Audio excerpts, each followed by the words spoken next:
This is Fence Armor's 2015 X6. Really happy to have it. It's gonna go back in today's Labor Day weekend, and we're gonna see it go next week. Just wanted to do a small review before it went back. As you can see, it's got a great color. When you come around, you'll see the rims are pretty magnificent. The wheels back here almost look like a Batmobile, which really kind of slick. This is a 335. It's got basically 300 horsepower and 300 foot-pound of torque. Back here is the hatchback, which is powered, and it works really well. The downside, of course, because it's so sleek and aerodynamic, of course, storage space has always been a bit of a challenge. So, as you can see back in here, it's got a cover. Folds down and folds back up. Down in here, you can see some storage. I've got a ladder in here, and I've got some signage and other things here. Little storage on the side. And then it's got like a trunk area. So it comes up like this. And now we've got a little more storage in here for laptop and some tools, maybe some fasteners and things you might need out in the field in a real hurry. Probably carry about 3 or 4 boxes. Of course, with the seats folding down, you've got a little more room in that area. Hit it back here, and you can see how sleek that looks. Back on this side, you can see the nice cognac leather. Really like the interior. If you look around in through the seats, you can see that in the back seats there, you have the heated seats, plus you have your own climate control. Really makes for a comfortable drive for the passengers, and it's got the fold-down seat divider here in the middle. On the front here, the passenger and the driver's side both have memory seats, which are always convenient if you've got passengers coming in on a regular basis. Glove box is pretty small, but well detailed, as you can see. Around to the driver's side. If you focus here on the dash, you'll notice that here is where the heads-up display projection is, and that's a cool feature that definitely will be missed. Really neat capability there. On this side, you got all the power mirrors, folding mirrors, that kind of stuff.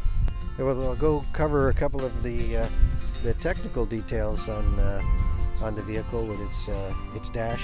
There you can see the fully digital dash, and maybe you can catch a little bit of the heads-up display on that side of things. No, it doesn't show up probably very good, but it gives you your directions, and it gives you your speed indication. And here, this massive 11 and at least 11 inches wide is your navigation. It's great. The iDrive down here is really intuitive. Makes it easy to zoom in and out of areas. It's got the Google Maps and real-time weather. You see the green represents the traffic patterns, and the red, of course, a lot of traffic this long weekend. So you can see that main artery here is all red, which is jam full of traffic. Yellow is intermediate, and green says yeah, that area is looking pretty good. On the phone side, you've got your ability here to have it connected.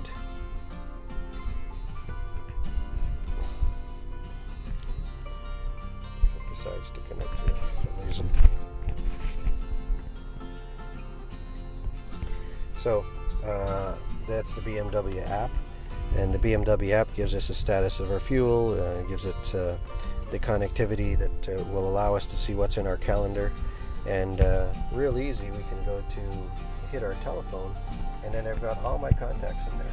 So if we need to get somewhere, I can just roll down here and pick a destination, or scroll it in here using this area here.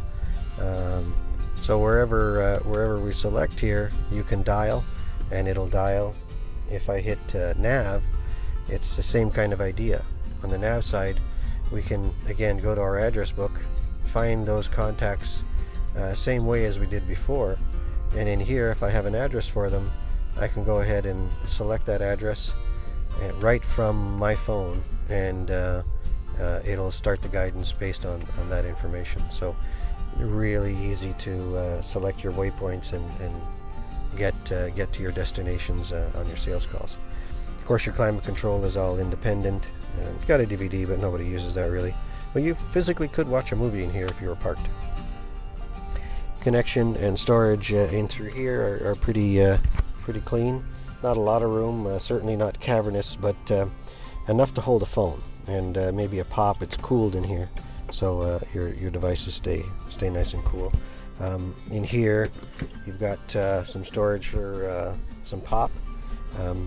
So your auto hold here is kind of handy. If you're in heavy traffic, it will actually realize the brake's on, and you can take your foot off the brake and stay on until you hit the gas again.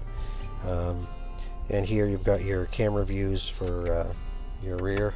You can see a big, beautiful camera back there for the rear view of the camera. You've also got the front view. So you downhill descent and your different sport modes for your capability. And then up here you've got also SOS. So if you've got some problems, you can reach up, hit the button, and it's going to dial up your SOS for you, which is a subscription per year. It's a little costly, but I think worth it. And then of course you've got your sunroof, which isn't huge. If you like sunroofs, it's kind of handy. And of course it opens all the way up as well. So you've got the best of both worlds on that side of things. Okay, so I thought I'd also look at the inside the engine bay, because that is crucial for those of you who care about looking at things like that. It's always nice to have a nice detailed engine. You can see it got a nice cowling on it. It looks really clean inside the cabin. It's got insulation here to keep it cool, or to keep it quiet, I should say. And again, this 300 horsepower, 300 foot-pounds of torque. Nice German engineering. It's still a nice rumble for a twin-turbo engine. It's not a V8 rumble, but it's as good as the Europeans are going to get at the moment. But I think the fit and finish on the inside here gives it that detail. Thanks for watching my first automotive review, and I hope many more to come. Mostly thanks for coming to our Fence Armor webpage and YouTube channel. Please don't forget to like and subscribe to our channel.